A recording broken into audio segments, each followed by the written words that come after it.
Pessoal, estou aqui hoje para compartilhar mais uma historinha com vocês. Uma paciente internada no UTI Covid, muito grave, entubada, em ventilação mecânica, em uso de sedação em altas doses, em uso de bloqueadores neuromusculares, naquele modelo de ventilação protetora, que a gente chama assim, que a gente usa no Covid, para deixar o pulmão no máximo repouso possível, com o uso de drogas vasoativas, no caso ela estava usando noradrenalina em altas doses, já diluída numa concentração bem importante, e o tempo inteiro a pressão oscilando, a gente tendo que ajustar, aumentar, diminuir a nora.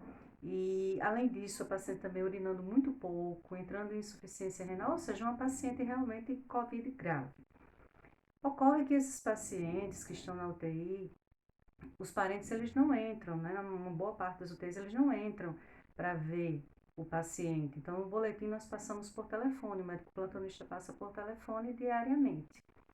E isso às vezes gera uma certa dificuldade de comunicação. A comunicação muitas vezes não é efetiva.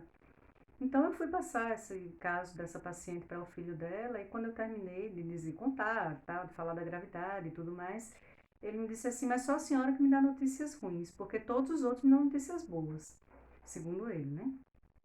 O médico de ontem disse que ela estava mexendo os braços, as pernas, acordando. Como, minha gente, essa paciente podia estar mexendo braço e perna se ela estava altamente sedada, com uso de bloqueador neuromuscular em altas doses? Então, assim, não tinha como ela estar mexendo braços e pernas. Era uma paciente realmente muito grave. Isso ocorre por uma comunicação que não foi efetiva.